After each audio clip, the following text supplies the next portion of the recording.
I knew something was wrong the moment my daughter closed the door, but I didn't expect to hear the click, that sharp, final sound, like someone locking a storage shed, not a mother's bedroom. Her hand didn't even tremble. Mine did. "Mom, it's just for tonight," Lindsay said, slipping my own keys into her coat pocket as if they'd always belonged to her. "You get confused in the dark. I don't want you wandering around and hurting yourself." At 74, I have heard many lies in my life, but none delivered as calmly as that one. I sat on the edge of my bed, listening to her footsteps fade down the hall. My house creaked the way it always did in the evenings, the wooden beams shifting as the night temperature dropped. I built this home with my husband, board by board, shovel of dirt by shovel of dirt. Back then, the land felt like ours in a way nothing else had ever been. We dug the first fence posts together. We planted the first trees with our own blistered hands. We watched this place grow like a second life. But tonight, it didn't feel like mine at all. Outside my window, I could see the porch light flickering through the branches of the old elm. I had always loved that tree. My husband, Tom, used to trim the lower branches every spring. "A tree knows who its people are," he'd say. "You take care of it. It takes care of you." I wondered if he'd say the same about children. My bedroom door rattled slightly, as if testing my resolve. I walked to it slowly, my joints protesting, and tried the doorknob even though I knew it wouldn't turn. Locked. By my daughter. From the outside. In my own home. How strange to realize that the people you raise can look at you one day and decide you're no longer a person, just a problem. I sat back on the bed. The room smelled faintly of lavender, the sachet I kept in my dresser since Tom died. He always said it helped him sleep. Tonight, it didn't help me at all. Lindsay had been circling the idea of taking over for months, though she disguised it as concern. "Mom, the house is too big for you. Mom, all this land is wasted on one old woman. Mom, maybe it's time to think about assisted living." That phrase always clung to her tongue like a sour candy. Assisted living. As if I hadn't been assisting myself perfectly well for decades. As if she hadn't been coming here only when she needed something, usually money, sometimes approval, never just me. I heard her downstairs now, opening drawers, moving things, shuffling through papers she pretended to organize for my sake. I imagined her at my desk, rifling through envelopes with her impatient fingers. She thought my documents were all in that desk. She thought she understood the layout of this home. She thought she knew me. People often mistake quietness for weakness. They don't realize that silence is where we sharpen our understanding. I learned that from years of living with the land. Soil doesn't argue. It simply tells the truth to anyone patient enough to listen. The hinges gave a soft sigh as the house cooled further. I wrapped my shawl tighter. I wasn't frightened. What I felt was heavier than fear. Something colder. Something I'd been avoiding for years. Recognition, maybe. A quiet acknowledgement that my daughter had been drifting away from me long before she locked that door. A faint clatter came from downstairs, a metal drawer closing. Then another. She was searching for something specific. My property deed, most likely. The one she believed she could manage for me. The one she assumed had both our names. The one she didn't know had been rewritten after Tom's death, with the help of a very thorough lawyer. I looked at the narrow shadow under the locked door. Lindsay thought she had trapped me, but I'd lived too long, lost too much, and buried too many fears to be scared by a lock. The night stretched on, quiet and steady, as if the house itself were waiting with me. I pressed my palm to the wooden door, feeling the grain beneath my skin, remembering how Tom sanded it himself to make sure it closed without sticking. This was my home, my room, my life. And though I didn't yet know what the morning would bring, I knew one thing with absolute clarity. Lindsay had made a very big mistake tonight. When I was younger, I used to think land was just dirt, a surface to stand on, nothing more. But the older I became, the more I understood what Tom always meant when he said, "Land remembers who worked for it." Maybe that was why I fought so hard for this place, harder than I ever fought for myself. And maybe that was why Lindsay wanted it. She didn't always, of course. There was a time when she loved running here barefoot, dragging her little red wagon through the garden beds, collecting rocks she believed were treasures. I can still see her hair tangled from the wind, hear her laughter echoing across the yard. When did that child disappear? When did she become a woman who saw this land not as home, but as an asset? I sat by the locked door, listening to the low hum of the refrigerator downstairs and the faint rustling of Lindsay moving through my house. It's strange how a sound that once meant family now felt like intrusion. My mind drifted back to the early days, the first spring after Tom and I bought the property. The house was half the size it is now. The windows rattled in the wind, and the plumbing groaned at night like an old man complaining. But we didn't mind. We slept on a mattress on the floor, waking at sunrise to repair broken beams, plant saplings, mend fences. We worked until our hands cracked and bled, and then we worked some more. Those were the years when life was hard, but simple, and Lindsay was still small enough to think her parents were made of iron. Tom used to say, "A home is built twice, first with lumber, then with loyalty." I suppose that's why tonight cut so deep. Not because I feared what Lindsay would do, but because I realized loyalty wasn't something she felt anymore. I shifted a little, my knees aching. At my age, even sitting still has consequences. The room was cold, as if the house sensed my unease. I looked toward the window. The moon was bright, silvering the yard and lighting the path Tom built from riverstones he carried one by one. Lindsay once asked why he didn't just hire someone. "Work done by someone else doesn't hold your memories," he told her. She didn't understand then. I'm not sure she ever did. Over the years, I watched her world grow sharper, faster, more material. She left for college talking about internships and promotions. She came home for holidays complaining about colleagues and traffic. She married a man who spoke of investments more than people. Somewhere along that timeline, the tenderness in her voice thinned. A distance formed that neither of us acknowledged. It was easier that way, to pretend the cold wasn't forming between us. But it was, inch by inch. The house remembers that too. I heard a drawer slam downstairs. Harder this time. Lindsay must have realized I hadn't kept my documents where she expected. She thinks she's organized, but she only understands order when she creates it herself. She never understood that some things aren't hidden. They're simply protected. A faint ache tightened behind my ribs. Not fear, disappointment. A slow, deliberate kind that settles deep.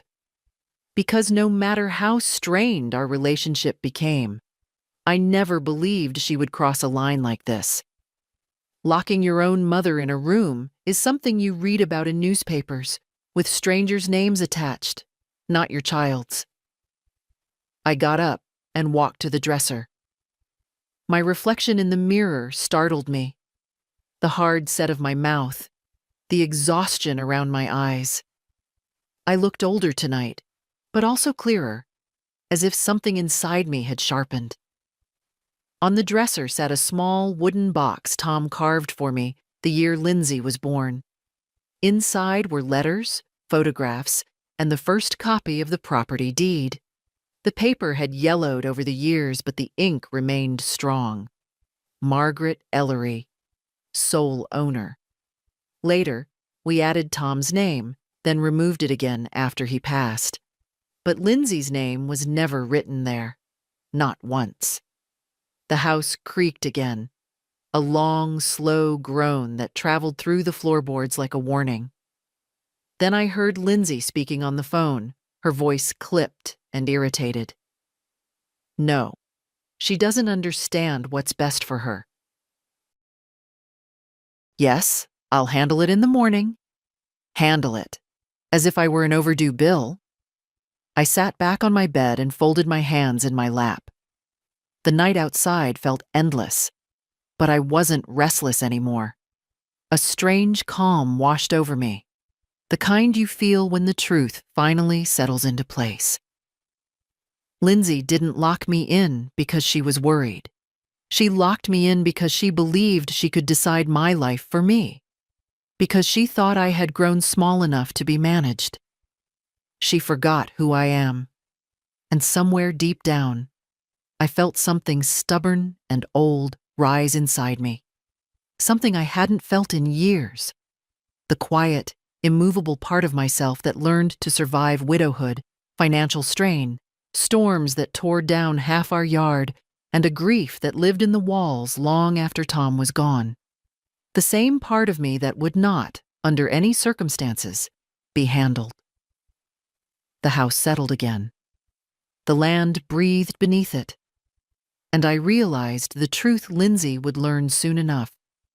You cannot take from someone what they built with their whole life, not with a lock, not with a lie, not even with the authority of being their daughter. Morning would come, and with it, consequences. By the time the house went silent, I already knew Lindsay had taken more than just my bedroom keys. There was a heaviness in the air, a stillness that didn't belong to night, but to intention. Her intention. I eased myself off the bed and moved toward the door again, touching the cool metal of the handle. Locked. The kind of lock meant to keep things in, not out. I wondered if she realized how symbolic that was. A daughter locking away the very woman who carried her into this world. Downstairs, something scraped across the floor. The sound of my desk chair being dragged. She never handled furniture gently. She moved through life the way she moved through my house now, taking up space without asking whether she had the right. Papers rustled. The desk drawer opened. I could picture it. Her hand diving into the jumble of envelopes and notepads, convinced she would find neatly labeled folders waiting to make her plan easier. Lindsay always believed other people should be as organized as she imagined herself to be. A few seconds later came the sharp clack of metal. The lockbox. My heart sank a little. She had found it. "Damn thing," she muttered, her voice rising. The code, of course, wouldn't work for her. It was Tom's birthday. No one knew that except me.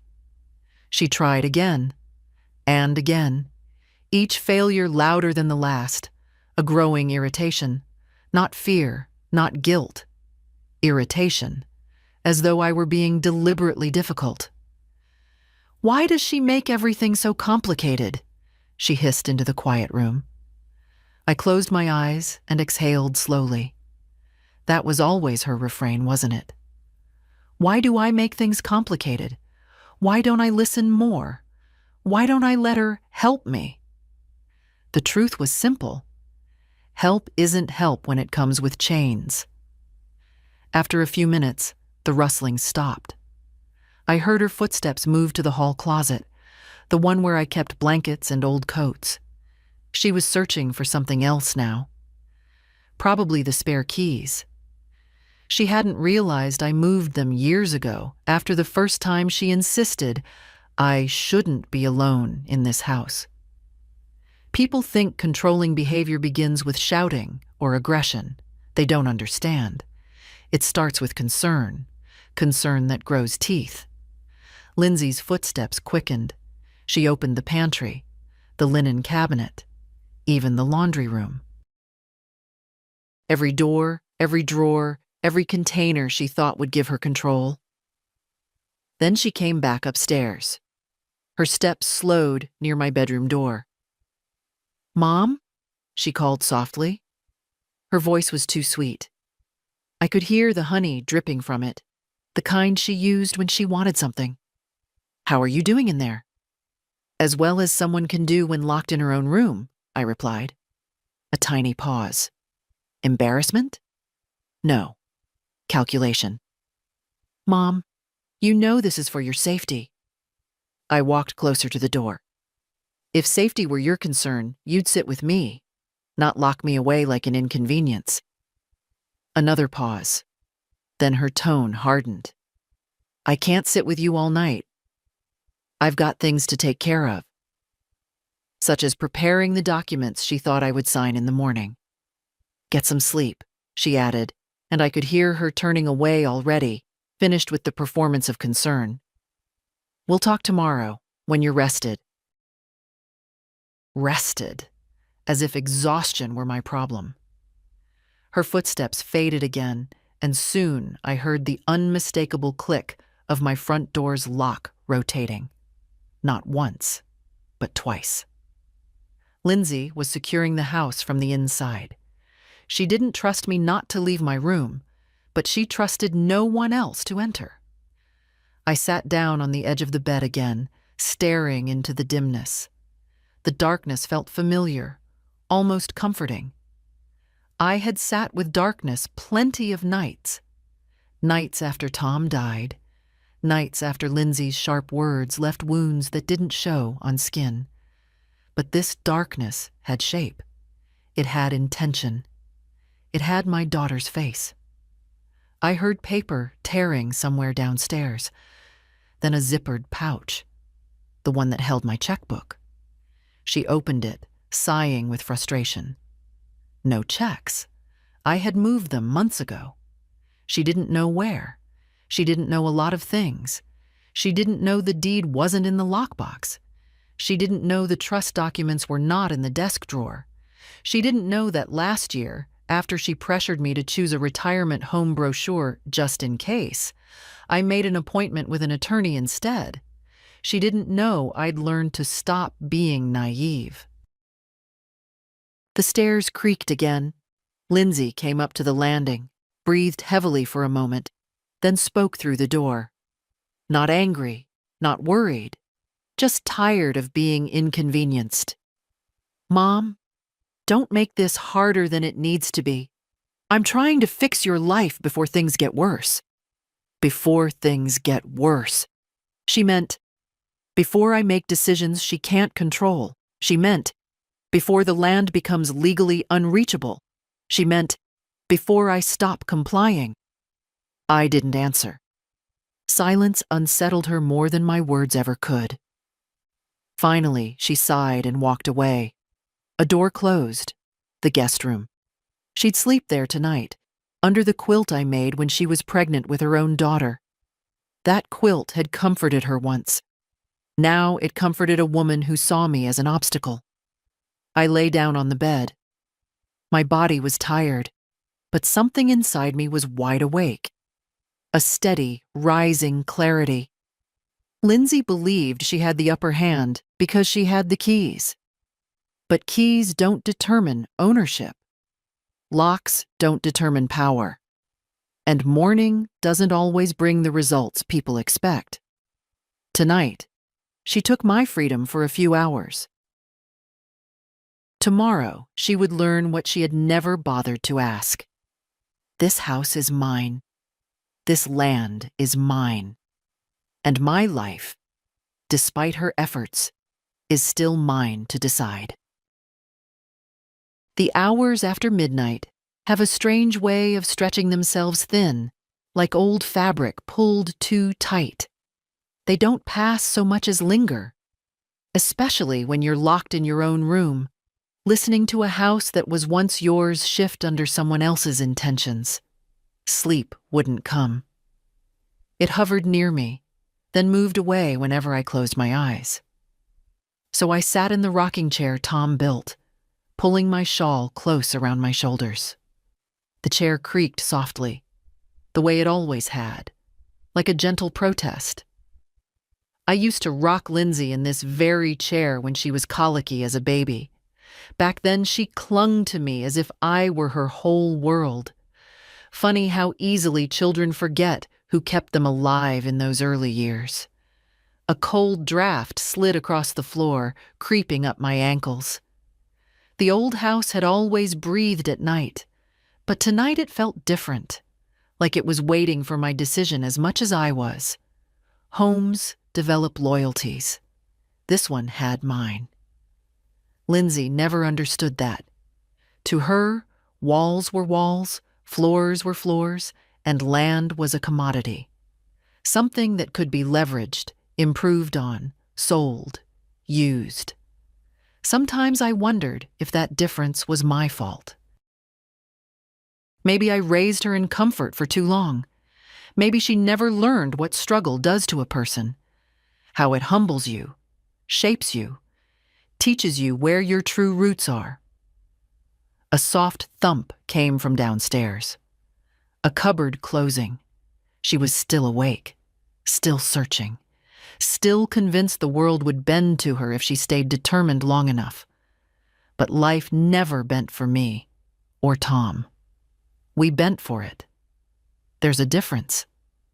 I let my mind wander, because what else can a woman do in a locked room at 2 a.m? I remembered the years after Tom passed.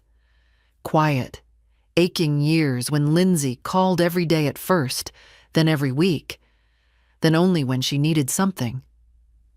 Mom, could you watch the kids? Mom, could you spot us a little for the roof repair? Mom, can you look at this document for me? And I did. Always. I told myself it was what mothers were for, but somewhere along the way, helping became expected, then demanded, then taken for granted. And somewhere inside myself, I stopped noticing the shift. Grief does that.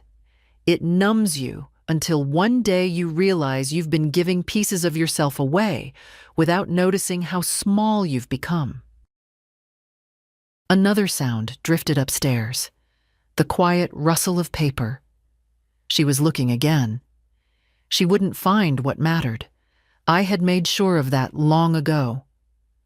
Tom used to say, if you can't trust someone with your time, don't trust them with your property. It sounded harsh back then. Now it sounded like foresight.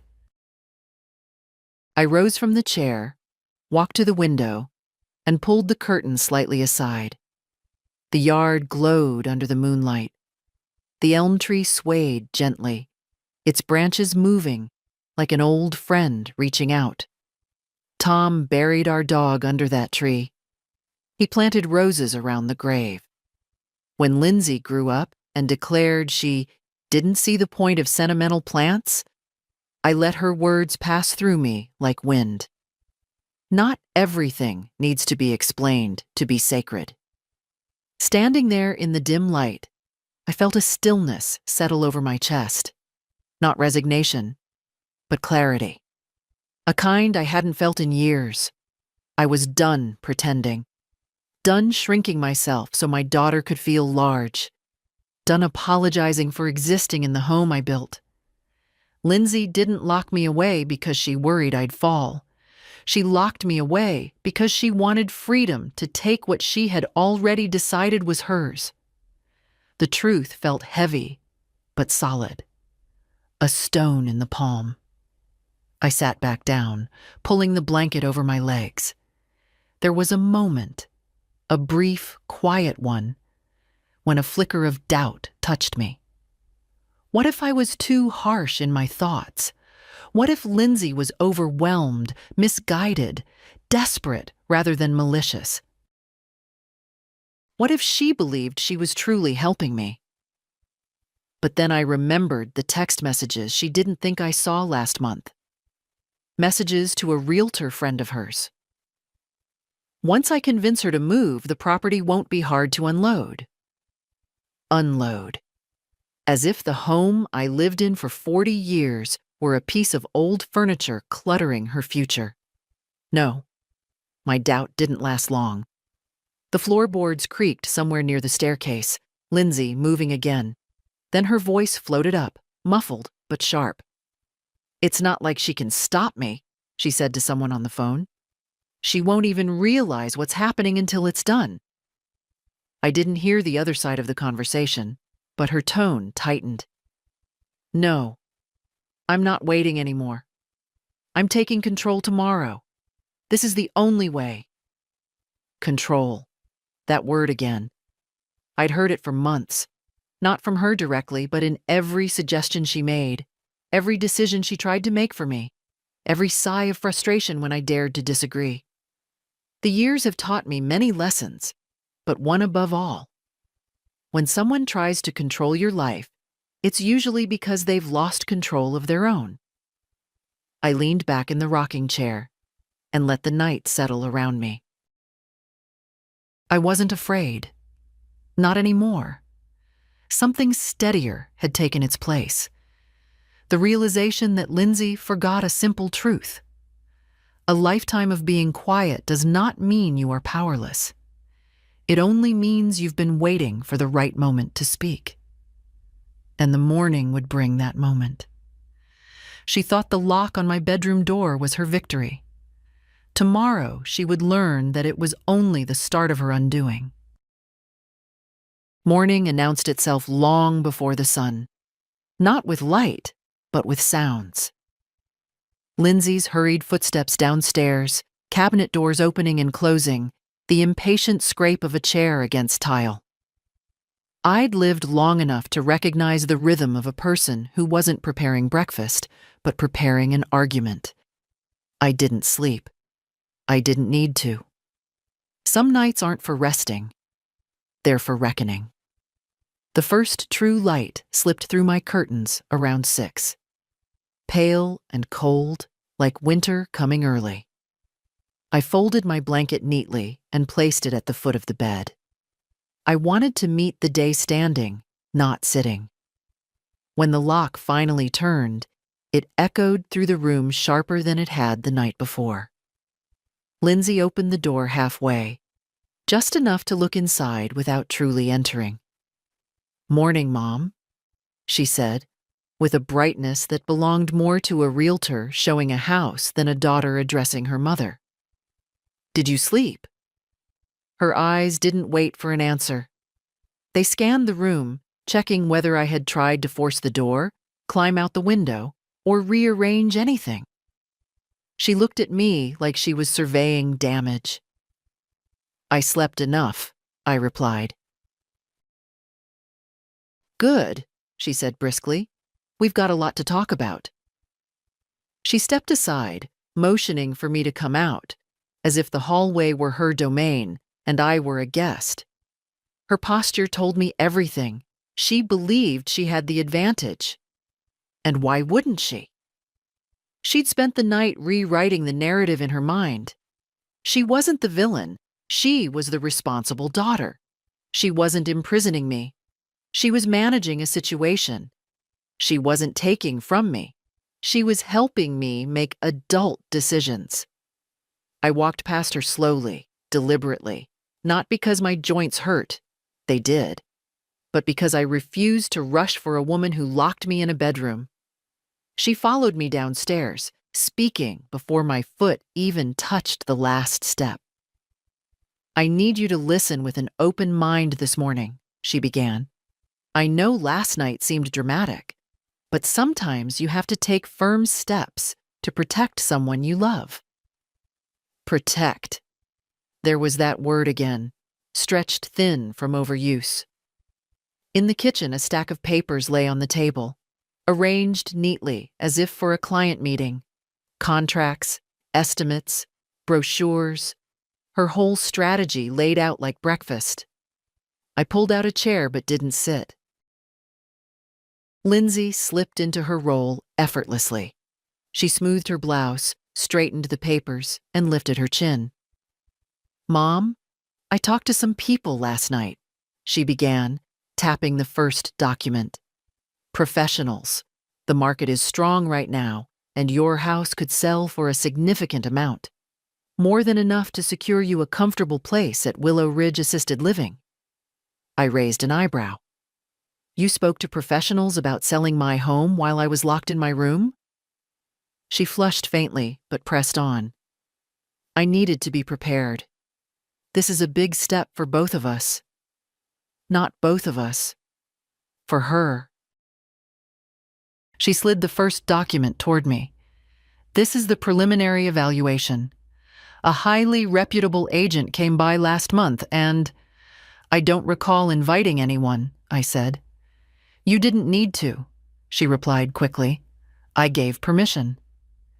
Because in her mind, my life was an extension of hers. She moved to the next stack of papers. "This is a placement brochure for Willow Ridge. They have excellent medical care, social programs, on-site transport." "I'm not moving," I said plainly. She blinked, as if I'd interrupted her mid-sentence in a language she didn't understand. "Mom, you have to be realistic. This property is too much for you. The land alone requires maintenance you can't keep up with. And what happens if you fall? What happens if—" "I've been maintaining this land for 40 years, I said. "Yes, but you're 74, she snapped, her patience fraying. "We can't pretend you're the same woman you used to be." Ah, there it was, the thing she'd wanted to say for months. I looked at her across the table, the sharp lines of her face, the tightness in her jaw, the restless tapping of her fingers. She wasn't thinking about my safety. She was thinking about efficiency, convenience, profit. She pushed a pen toward me. "Let's just sign the evaluation paperwork. It doesn't mean you're selling yet. It just lets us move forward." Us. I didn't touch the pen. She didn't notice the deliberate stillness of my hands. She was too busy imagining the ink on the page. "Mom, refusing to do this won't make you younger," she said softly, leaning closer. "You need to trust me. I'm trying to make sure everything is in order before it's too late." Before it's too late. For whom? She took a breath. "Look, once we start the sale process—" "There will be no sale process," I said. She froze. "What?" "I'm not selling the house," I repeated calmly. "Not now, not ever." For a moment, she looked genuinely stunned, as though she couldn't fathom a scenario where my will opposed hers. "Mom, be sensible. You don't understand." "I understand perfectly," I said. "That's why we're having this conversation." Her expression shifted, disbelief shrinking into irritation, irritation hardening into something colder. "You're making a mistake," she said quietly. "A mistake that affects everyone." "No," I replied. "Only you." Her jaw tightened. She reached for another document, ready to try a different angle, a different pressure point. But she wasn't ready for the truth waiting just behind her assumptions. She thought she'd come into this morning with control. She had no idea control had never belonged to her in the first place. Lindsay liked to believe she handled everything with precision, but she never noticed details unless they benefited her. So when she slid the next document toward me, a stapled packet with highlighted sections, she didn't realize the mistake she'd already made. "This is just the preliminary authorization," she said, tapping the top page. "It lets the agent access property records and begin the evaluation. Nothing binding." I looked down at the packet without touching it. The first page was printed last night, the ink still slightly raised. "You typed this yourself," I said. Lindsay stiffened. "I filled in the necessary parts, yes. It's standard." "It's not a standard form." "Mom, don't start picking at technicalities." She rolled her eyes, irritation slipping through the cracks in her polished tone. "It's a simple document. It just gets the ball rolling." She didn't hear how she spoke to me, not like a daughter, but like someone instructing a client too old to understand her own interests. "I want you to sign here," she said, sliding the pen forward again. Her nails were painted a sharp winter white. I remembered when she used to chew them down to nothing during exams. Now they were perfect, manicured, controlled, an image she worked hard to maintain. I didn't pick up the pen. Instead, I looked at the name printed at the top of the form: Lindsay A. Rowan, Authorized Family Representative. "Who authorized you?" I asked. She blinked. "Once? Twice?" "What?" "This line," I said, tapping it gently. "Where it says you're the representative. Who appointed you?" She sighed as if I were being deliberately obtuse. "Mom, it doesn't matter. It's just wording. Everyone expects a family representative when dealing with older clients." "Older clients," I repeated softly. She didn't even hear herself. "I'm not signing." Her patience snapped so quickly I could almost hear it. "Oh, for God's sake, Mom," she said sharply. "Why do you always make everything harder? I'm trying to help you. I've spent half the night arranging things you should have arranged years ago." I looked at her. Really looked at her. The tight lines around her mouth. The hollow beneath her eyes where ambition had carved out space for itself. The desperate energy of someone convinced their future depended on the decisions they forced onto others. "Your help," I said calmly, "seems to benefit one person." "That's not true." "It is, and it's you." Her jaw clenched, but she didn't deny it the second time. She reached into her tote bag, the big structured one she always carried, and pulled out a thin manila folder. She opened it with a flourish, as if she were about to reveal a brilliant surprise. "A buyer is already interested," she said. My stomach tightened, not with fear, with clarity. "You found a buyer before talking to me?" "I had to move quickly," she insisted. "Properties like this don't stay available long. The housing market is volatile. Timing is everything." "Timing," I repeated. "And money. Don't forget money." Her eyes flashed. "Don't twist this. I'm doing what's necessary. You can't keep living on a property you can't maintain. The land is too much for you. The taxes are too much for you. The upkeep is too much for you." "You don't know anything about the taxes," I said, "or the upkeep." "Yes, I do. I checked last month." "You checked because you wanted numbers to justify your decision." She slammed the folder shut. "This is going nowhere. You are being stubborn for no reason." "No," I said. "I simply know more than you think I do." A flicker of uncertainty crossed her face. The first of the morning. "What's that supposed to mean?" "It means you should have read the county records before you printed these papers." She frowned. "I did. Everything matches." "No, Lindsay, it doesn't." Her eyes narrowed. "What are you talking about?" I motioned toward the packet she'd pushed across the table. "For someone who prides herself on being thorough, you overlooked a crucial point. This house and the land it sits on aren't the same property." She hesitated. "What?" I sat down slowly, letting the truth settle between us like dust. The house was added to the original deed 32 years ago, but the land, the full acreage, is older. and its legal classification hasn't changed since the day Tom and I bought it." "So?" she snapped. "So," I said, "the sale of the house does not automatically include the land, not without the landowner's explicit consent." She stared at me as if trying to translate a language she didn't speak. "You're the landowner," she said. "Obviously." I shook my head. "I'm the sole landowner. No secondary signatures allowed, no transferable rights, no implicit inheritance." She blinked again, slower this time. "That's impossible, Dad. Your father insisted on it." My voice softened, not for her sake, but for his memory. "He wanted the land protected. He made the lawyer draft it that way." She swallowed. "I didn't see any of that in the documents." "You didn't see them," I corrected gently, "because you've never seen the real ones." Her face drained of color. "Then what was in the lockbox?"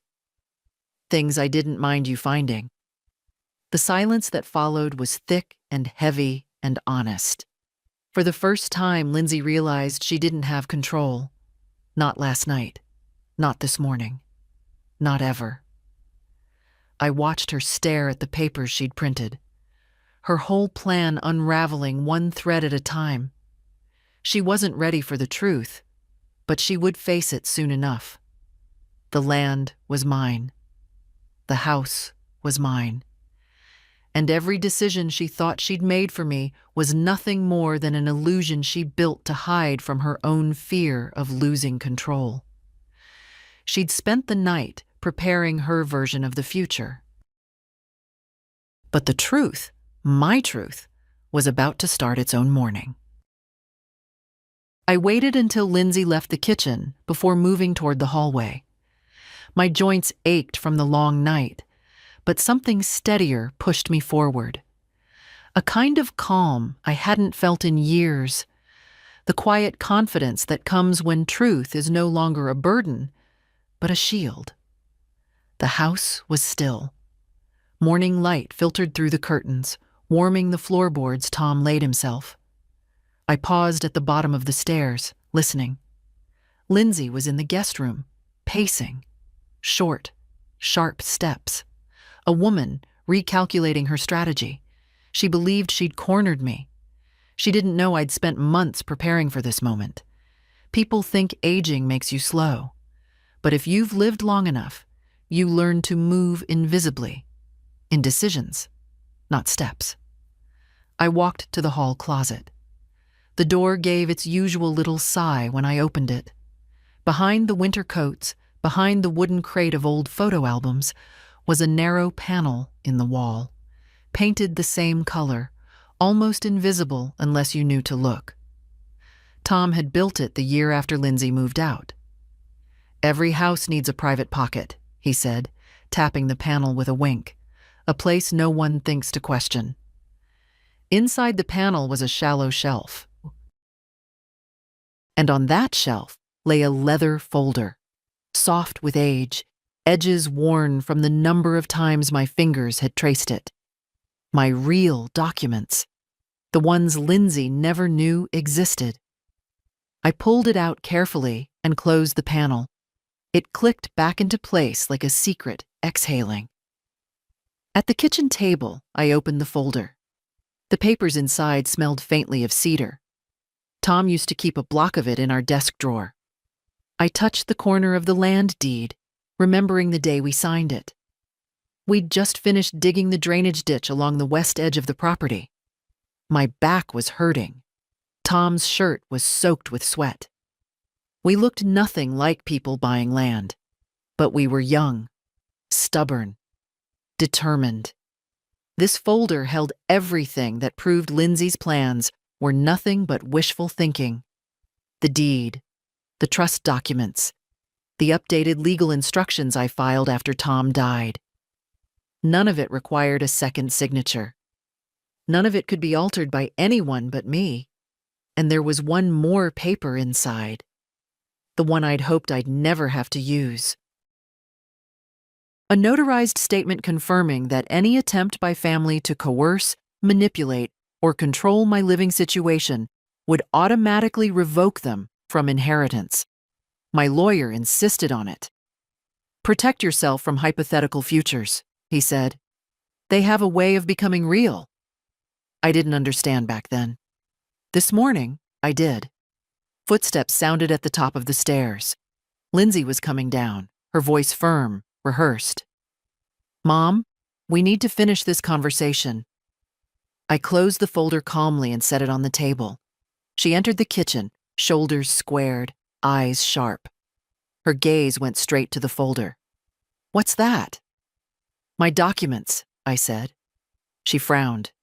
The ones in the lockbox were decoys. These are the real ones. Her face tightened. Mom, don't play games. It isn't a game, I said quietly. It's my life, my home, my land. She stepped closer, gripping the back of a chair. I don't know what you think you're proving, but I'm trying to help you. You're not thinking clearly. Funny how quickly adult children use that line when they realize they've miscalculated. I opened the folder and turned it toward her. The deed lay on top, my name alone in bold ink. Lindsay stared at it, her mouth tightening. That doesn't mean anything, she said weakly. It can be amended. No, I said. It can't. She swallowed, her confidence thinning. You don't know that. I had the lawyer draft it that way. Tom insisted. My voice softened, but only briefly. He didn't want the land touched unless it was my decision. Only mine. Her breath hitched, not grief, but frustration. You've been hiding this from me. No, I said. I've been protecting it. The words hung between us. Solid, undeniable. For a moment she didn't speak. Her hands tightened on the chair until her knuckles whitened. She looked like a woman watching her entire plan tilt out of reach. Mom, she whispered, a new edge in her voice. What exactly are you planning to do? I closed the folder gently. The same thing I've always done, I said. Live my life, in my home, on my land. And for the first time since she locked that bedroom door, Lindsay understood she wasn't the one in control. Lindsay didn't sit right away. She hovered behind the chair, fingers clutching the wooden back as if it were the last solid thing in the room. Her eyes flicked between my face and the folder, searching for an angle she hadn't tried yet. Mom, she finally said, her voice slow, measured. We're getting carried away. She gestured toward the documents. This is unnecessary. I didn't come here to fight with you. No, I answered. You came to decide for me. Her jaw tightened. You're twisting everything. I shook my head. I'm describing everything. For a moment, neither of us breathed. Old houses, no tension. The air thickened until even the walls seemed to lean in. Lindsay pulled the chair out and sat stiffly. She rested her palms on the table, flattening them as if trying to anchor the conversation. Let's start over. Her tone softened, but it wasn't softness born of love. It was strategy. I shouldn't have locked you in your room. That was too much. I looked at her. Too much, I repeated quietly, as though tasting the words. You locked your mother in a room because she disagreed with your plans. That isn't too much, Lindsay. That's a boundary crossing so deep you don't even see it. Her lips pressed into a thin line. I was trying to prevent you from hurting yourself. I wasn't the one hurting me, I said. She flinched at that. The smallest betrayal in her face, but real. Then, like someone catching themselves slipping, she straightened her shoulders. This property is overwhelming you, whether you admit it or not. You can't keep going like this. You need help. Help is what you offer when someone asks, I replied. Control is what you take when they don't. Lindsay's eyes hardened. So you think everything I'm doing is selfish? I didn't answer right away. I let the truth settle like dust. I think everything you're doing is about you, I said at last. Not my safety, not my well-being. You're afraid I'll make choices you can't influence. That's not fair. It's accurate. She pushed back from the table, the chair legs scraping the floor sharply. Fine. Then tell me what you think is really happening here. I folded my hands on the table. You're afraid, I said softly. Afraid of your marriage falling apart, afraid of bills you can't pay, afraid of the life you built standing on unsteady ground. And instead of dealing with your own fear, you're trying to secure a future using something that doesn't belong to you. She stared at me as if I'd slapped her. I don't need your land, she snapped.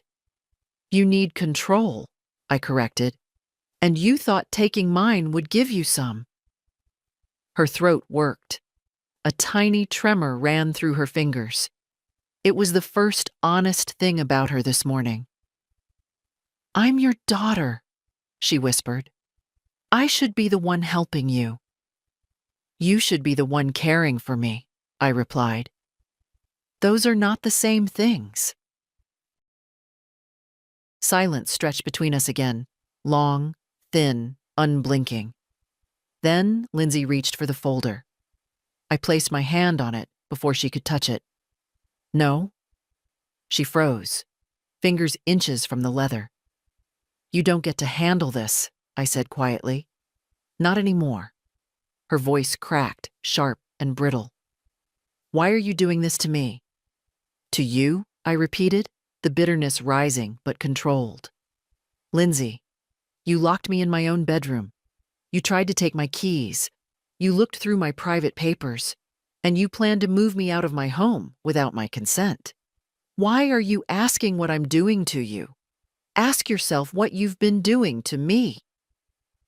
Her lips parted, but no words came out.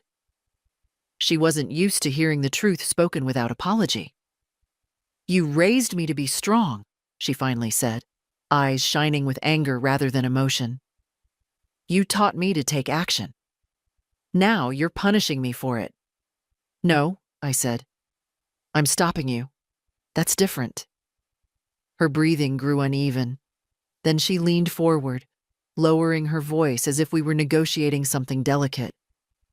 You don't understand how much is at stake. I understand exactly, I said. You wanted to reshape your life using mine as the foundation. But I'm not your foundation. I'm not your safety net. I'm not your resource. I'm your mother. Those last words seemed to hit her harder than anything else. Mothers are supposed to want what's best for their children, she murmured. And children, I answered, are supposed to remember their mothers are human beings. Her composure cracked, just for a second. She turned her head away, blinking fast. I couldn't tell if it was shame or resentment. Maybe both. But when she looked back at me, the softness was gone. Something colder had taken its place. Mom, she said, her voice shaking but controlled. You're making a mistake you'll regret. I shook my head slowly. No, Lindsay. The only mistake I made was letting this go on as long as I did. And in that moment, she understood that the morning she planned, the victory she expected, was slipping farther from her reach with every truth I spoke. The knock at the front door came so softly I wasn't even sure I'd heard it. Lindsay heard it too. Her head jerked toward the hallway, eyes narrowing. No one was expected. Not this early. Not today.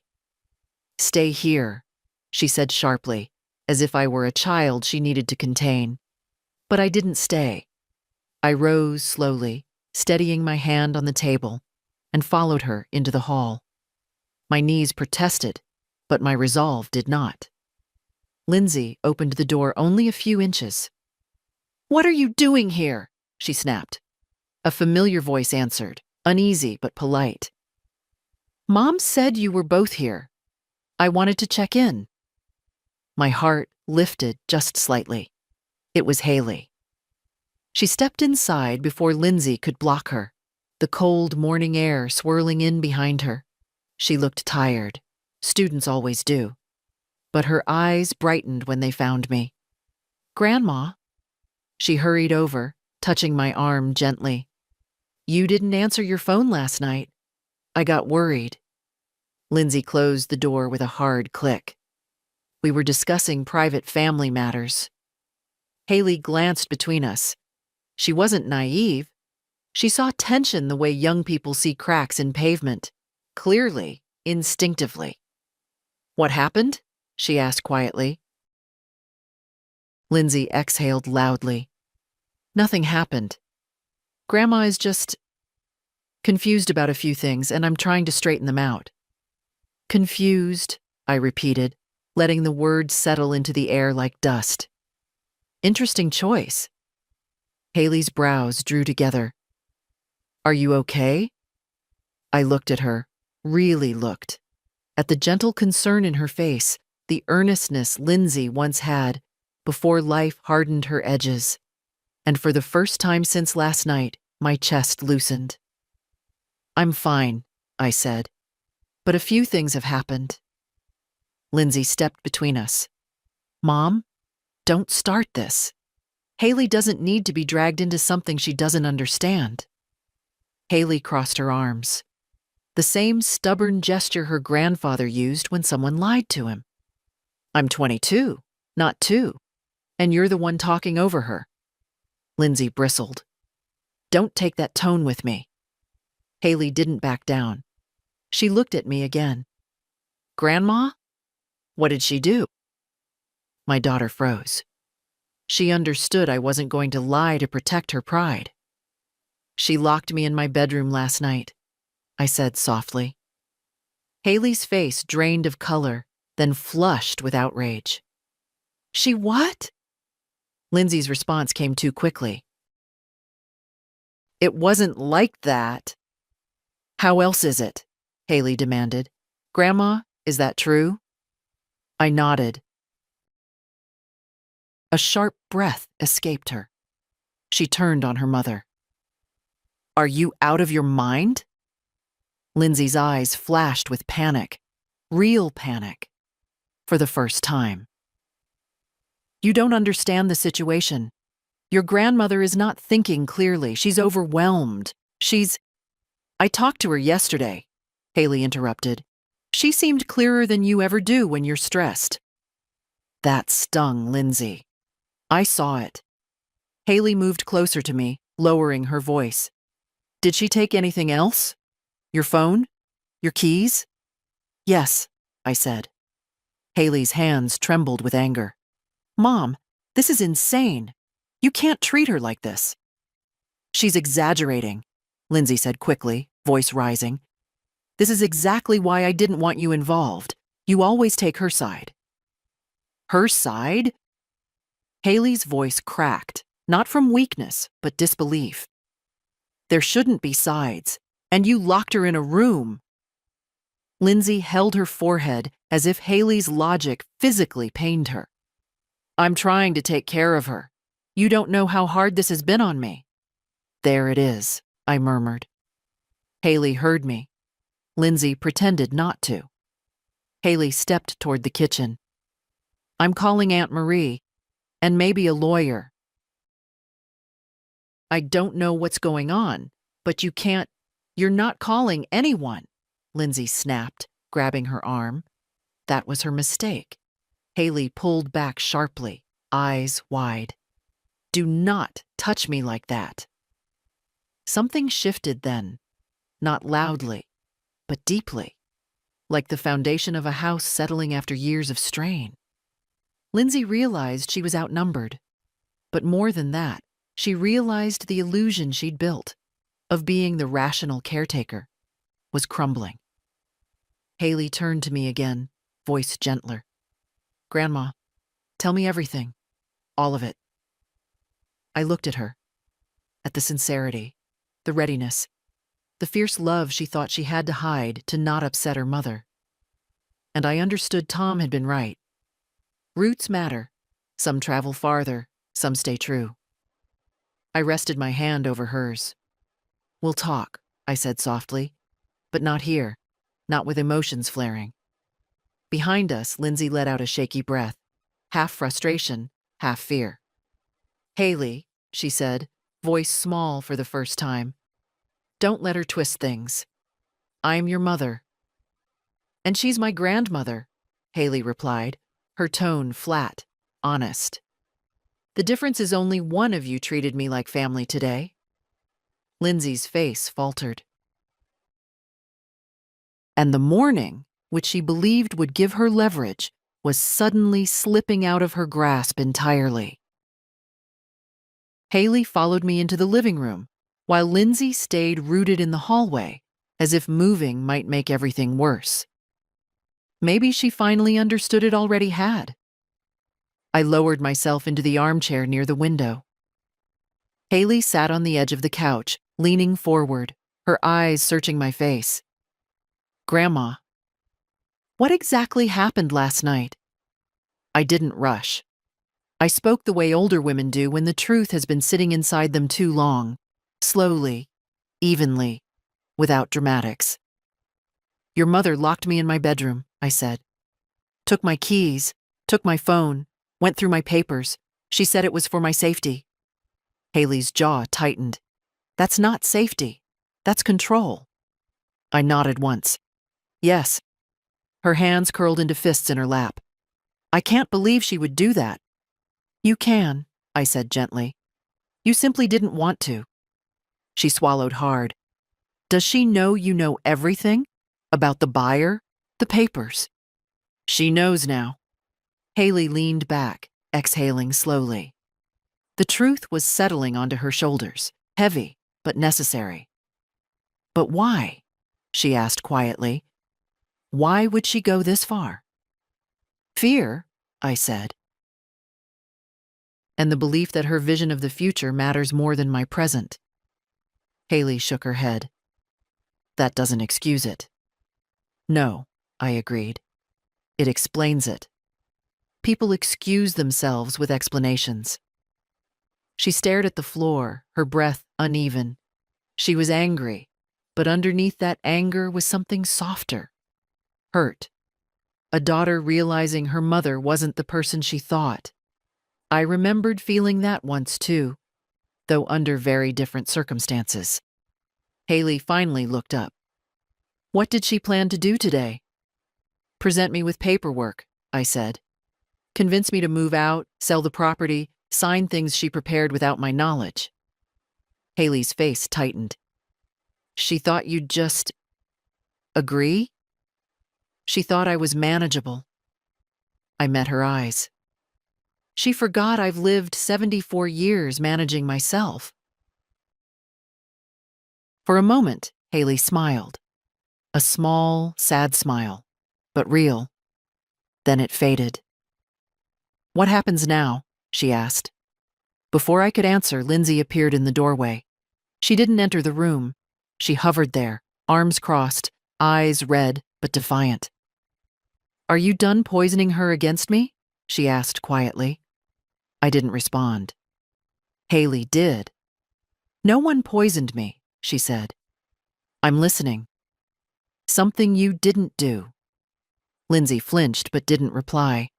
She looked at Haley the way people look at someone who used to be predictable but no longer is.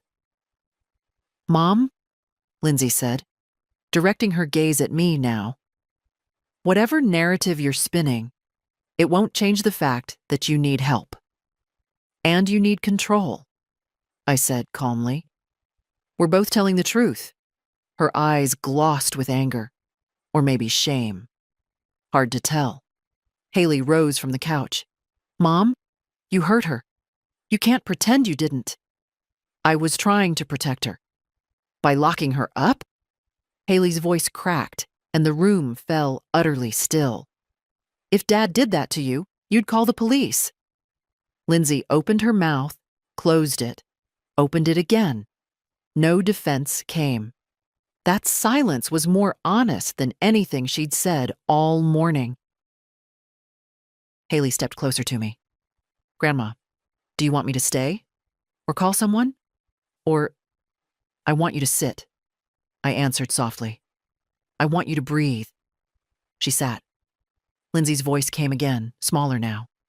"Mom, please, don't do this. Don't make this bigger than it is."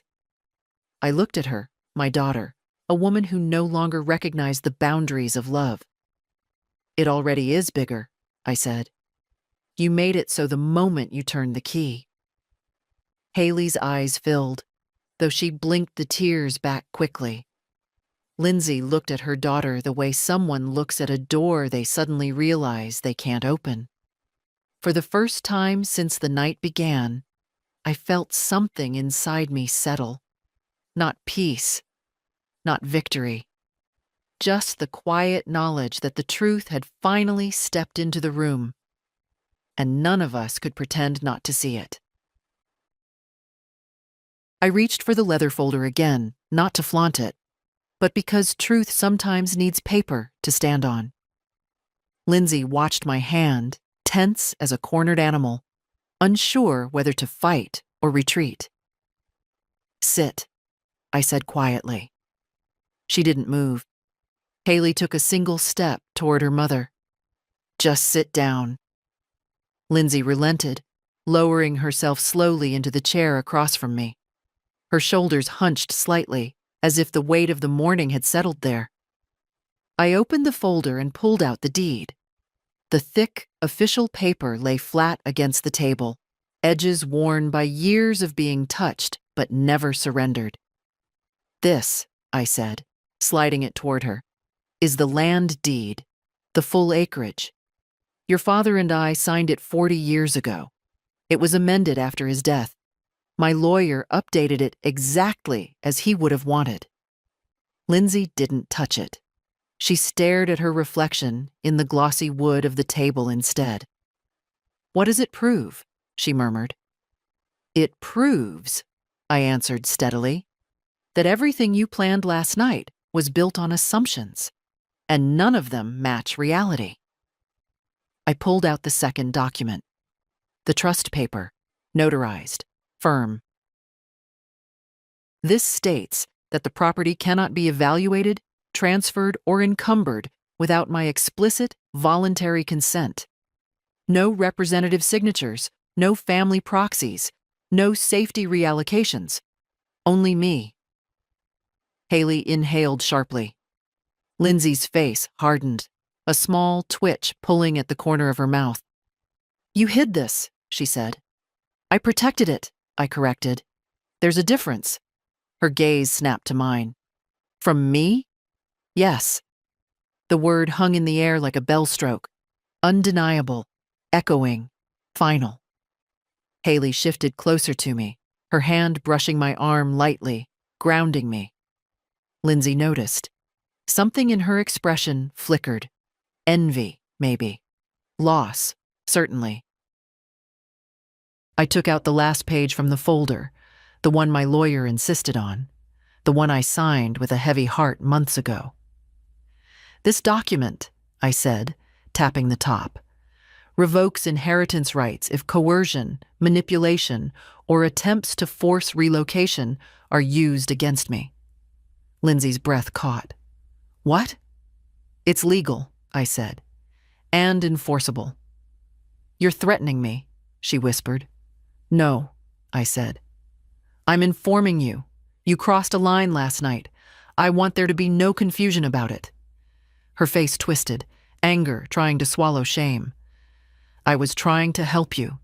Everything I did was to help you." "You locked me in a room," I said softly. "People don't help out of fear. They help out of love. What you did wasn't love." Haley whispered. "Mom, you can't argue that." But Lindsay didn't look at her. She looked only at me, eyes burning. "I'm your daughter," she said, voice raw. "How can you put something like that on paper?" "Because," I answered gently. I know human nature, and I know you. And I needed to protect myself from any future where desperation might override compassion. Lindsay trembled, not dramatically, but subtly, the way strong people shake when they realize their strength was never aimed at the right thing. You think I'm a monster, she said quietly. No, I replied. I think you're lost, and you tried to drag me with you. A tear slipped down her cheek, surprising us both. She wiped it away angrily. Haley looked at her mother, really looked, and whispered, Mom, you hurt her, and she's telling you the truth. Lindsay's breathing turned shallow. Her voice cracked around the edges. I didn't think. That, I said softly, is the problem. You didn't think. You only decided. She stared at the documents, the physical evidence that her imagined authority was nothing but vapor. Mom, she whispered, what do you want me to do? I closed the folder. Accept, I said, that my life is mine, and my home stays with me. And for the first time, Lindsay had no words at all. Lindsay stayed seated, but her posture changed. Her back no longer straight, her shoulders no longer squared. She looked smaller, not in age, but in certainty, as if she finally understood. The ground beneath her wasn't as level as she'd believed. Mom, she said, her voice low, almost trembling. I didn't come here to fight you. I came because I'm scared. Everything feels like it's falling apart, and I needed to fix at least one thing. And you chose me, I replied gently, because I was the easiest thing to rearrange. Her breath hitched. No, I chose you because you're my mother. And that title, I said, doesn't give you ownership. Something in her eyes broke open then, not wide, but enough. Vulnerability, real and raw, showed itself for a brief moment before she pushed it back down where no one could reach it. Haley stood quietly near the door, arms folded. Not defensive, protective. She wasn't taking sides. She was witnessing truth. Sometimes that's harder. Lindsay finally leaned forward, elbows on the table, palms pressed to her temples. You don't know what it's been like. The house payment, the insurance, the college loans. Those are your responsibilities, I said softly. Not mine. She winced. I know that. But knowing and managing are two different things. And sometimes it feels like everything is balancing on the edge of a knife. I let her speak. Not to excuse, but to understand. Even at 74, it's possible to listen without surrendering. I thought if I could handle this one thing, she continued, if I could get the house sold and move you somewhere safe, I wouldn't have to worry anymore. I wouldn't have to feel like I'm failing at everything. And you believed, I said, that taking control of my life would restore control in yours. Lindsay's chin trembled. She didn't deny it. For a moment, I saw the child she used to be, the one who hid behind my skirt during thunderstorms because she didn't like the sound of the sky breaking. But the woman in front of me wasn't hiding. She was justifying. Mom, I didn't want to hurt you, she whispered. But you did, I replied. And that's what matters now. She pressed her lips together, fighting tears she didn't want Haley to see. Haley, meanwhile, watched her mother with a mixture of confusion, anger, and something softer. Grief for the mother she thought she had. Let me ask you something, I said quietly. Last night, when you took my keys, when you locked my door, what did you think would happen this morning? She swallowed. I thought you'd calm down, that you'd see reason. No, I said. You thought I'd surrender. Her face tightened. She didn't speak, because the truth didn't leave room for protest. Lindsay, I continued, you crossed a line that isn't easily uncrossed. When you treat someone you love as an obstacle, something fundamental breaks. Haley nodded slowly. Lindsay noticed, and something like shame flickered again. I wanted to help, Lindsay murmured. Help, I repeated softly. By erasing my autonomy? She finally met my eyes. Her voice was barely audible. I'm sorry. But it wasn't apology rooted in understanding. It was apology rooted in fear of consequences. And I knew the difference. Any mother does. Sorry isn't enough, Haley said quietly from behind her. You have to stop deciding for her. Lindsay turned to her daughter, wounded. I was thinking of all of us. And forgetting one of us, Haley answered. Another tear slid down Lindsay's cheek. She brushed it away quickly, but not quickly enough. Mom, she whispered, I don't know how to fix this. You fix it, I said, by letting go of what was never yours to hold. Lindsay drew a shaky breath, the kind a person takes when their world shifts in a way they cannot reverse. She'd pushed me into a corner last night, believing a locked door could keep truth out. But today, sitting at my kitchen table with the documents in front of her and her daughter behind her, she realized something she should have known all along. You cannot force a woman to surrender what she built with her own hands and her own life. And you cannot lock dignity behind a door.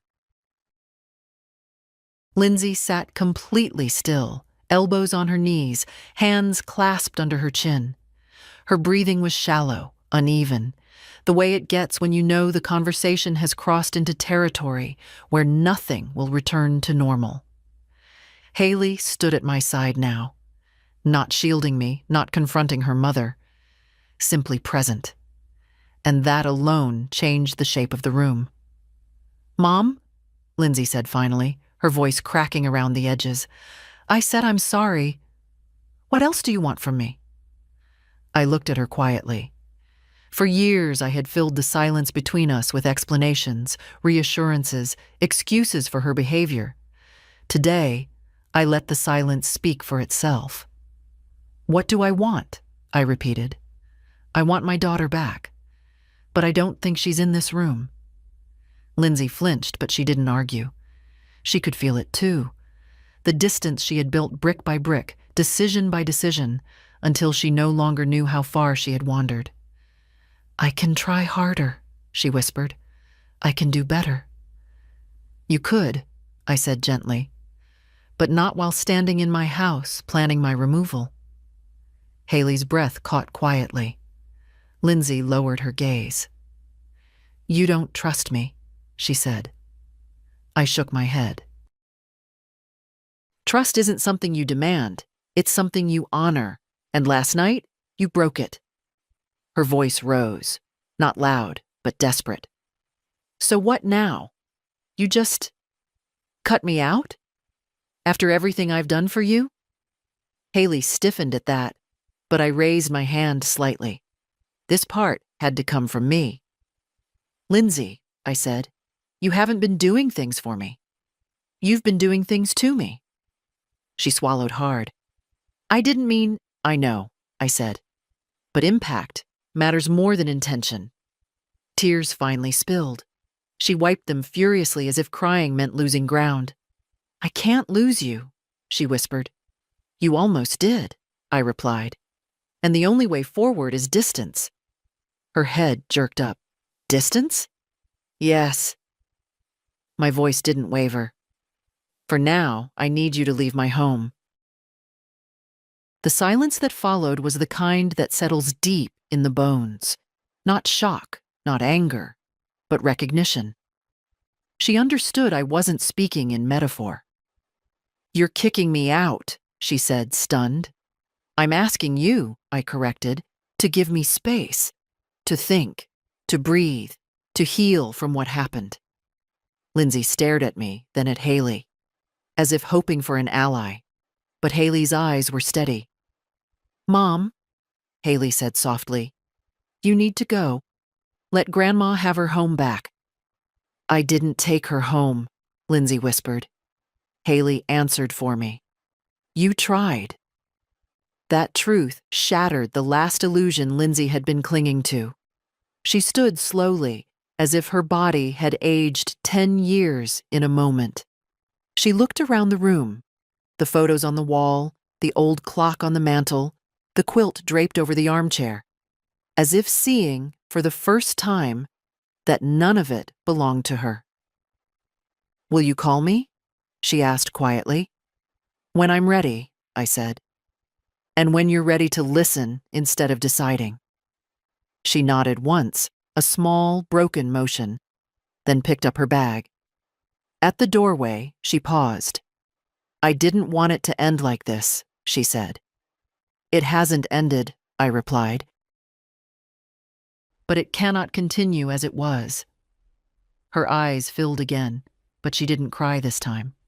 She walked out, closing the door behind her with a soft, defeated click. Haley stood very still. The house was quiet in a new way. Not fearful, not tense, just relieved. She turned toward me, her expression full of something I hadn't felt from my daughter in years. Genuine concern. "Grandma, are you all right?" I let out a long breath I hadn't realized I was holding. "Yes," I said. "For the first time in a long while? Yes." And in the lingering silence, I understood. Removing someone isn't the hardest part. Realizing you waited too long to do it, that's what stings. But dignity reclaimed is dignity restored, and my home finally felt like mine again. After Lindsay left, the house exhaled. Not loudly, not dramatically, but with that subtle shift old homes make when tension no longer presses against their walls. I sat for a moment at the kitchen table, my fingers resting lightly on the closed leather folder. Haley hovered nearby, unsure whether to sit or stand, like someone afraid to disturb a fragile balance. "Grandma," she said gently, "you don't have to deal with all of this alone." I gave her a small smile. "I know, but I also know I'm capable." She nodded, though worry still clung to her expression. She had witnessed enough to understand the weight of the morning. "I need to call my attorney," I said. Haley blinked, surprised. "Right now?" "Yes. If something is broken, you reinforce it before the crack widens." She didn't argue. She just handed me my phone, the one Lindsay had taken, now retrieved from her abandoned tote bag. For a moment, I held it in my palm, feeling its simple, familiar weight. Funny how something so small could symbolize so much. Autonomy, safety, the ability to reach out. I dialed the attorney's office. They knew my voice. They didn't make me explain more than necessary. "Yes," I said calmly. "I need to update the trust and the inheritance clause, and I want to review the emergency power of attorney instructions." Haley's eyebrows lifted, impressed but not surprised. When I hung up, she asked softly, "Are you changing your will?" "I'm clarifying it," I corrected. "There's a difference." She hesitated. "Because of Mom?" "Because of reality," I said. "Your mother made choices yesterday that revealed truths I can't ignore. Love doesn't erase responsibility." Haley lowered her gaze, tracing the grain of the wood table with her finger. I don't understand how she thought she had the right. "People confuse their fear with entitlement," I said. "And they confuse their intentions with permission." We sat in silence for a moment, listening to the house settle again. A bird chirped outside. Life moved on, indifferent to our human storms. I opened the folder one more time and laid out the papers. The deed, the trust, the notarized amendment protecting me from coercion. I added one more sheet, a new durable power of attorney document the lawyer mailed me months ago. It needed only one signature to take effect. I slid it toward Haley. She looked up sharply. "Grandma?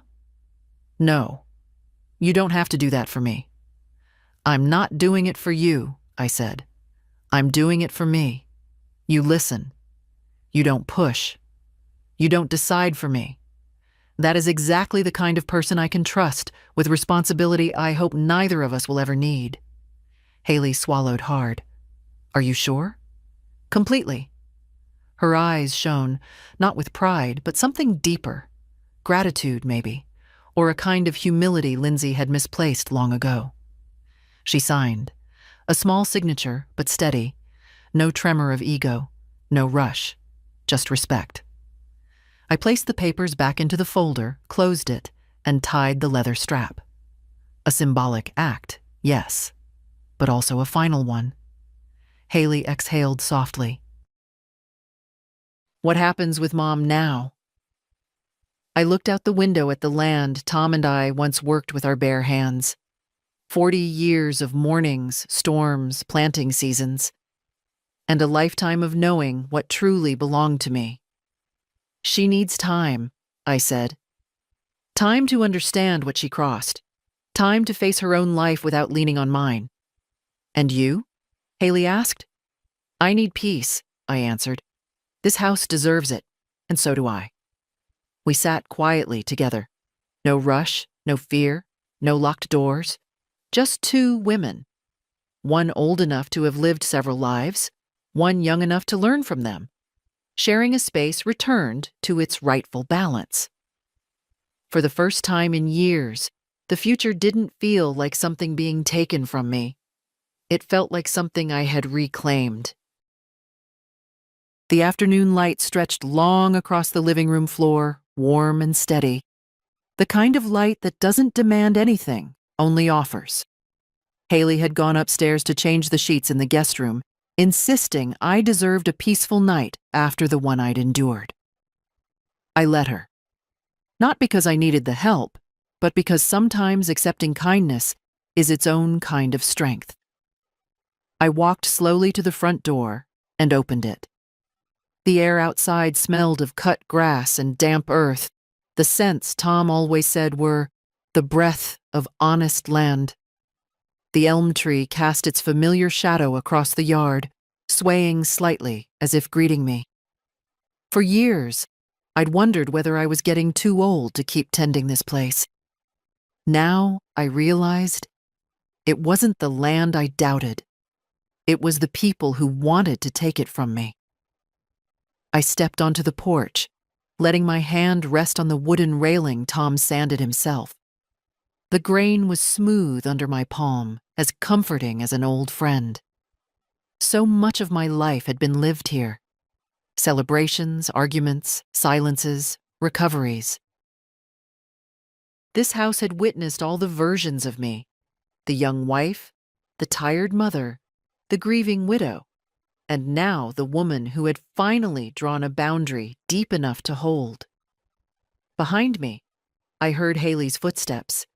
She joined me on the porch, hands tucked into her sweater sleeves. "It's beautiful out here," she said softly. "It always has been," I replied.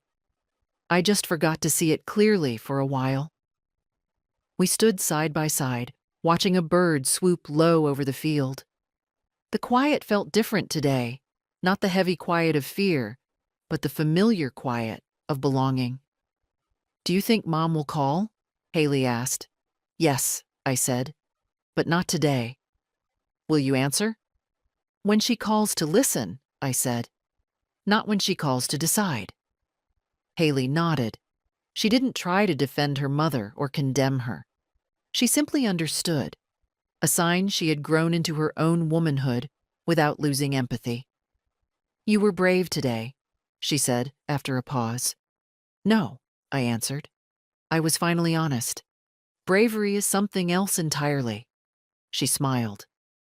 It felt like bravery. I didn't argue. Some truths belong to the people who witness them. Inside the house, the clock chimed. A soft, steady sound that marked time not as something slipping away, but as something continuing. I felt the weight of the morning lift gently from my shoulders. Not gone, no. Memories rarely vanish, but transformed into something I could carry without bending. "I'm proud of you," Haley said suddenly. I turned to her. "For what?" "For choosing yourself," she said. "Most people your age don't. They let others make decisions because it's easier." I looked back at the land stretching out in front of me, golden under the late sun. "Easier doesn't always mean better," I said. "Your mother forgot that." "I won't."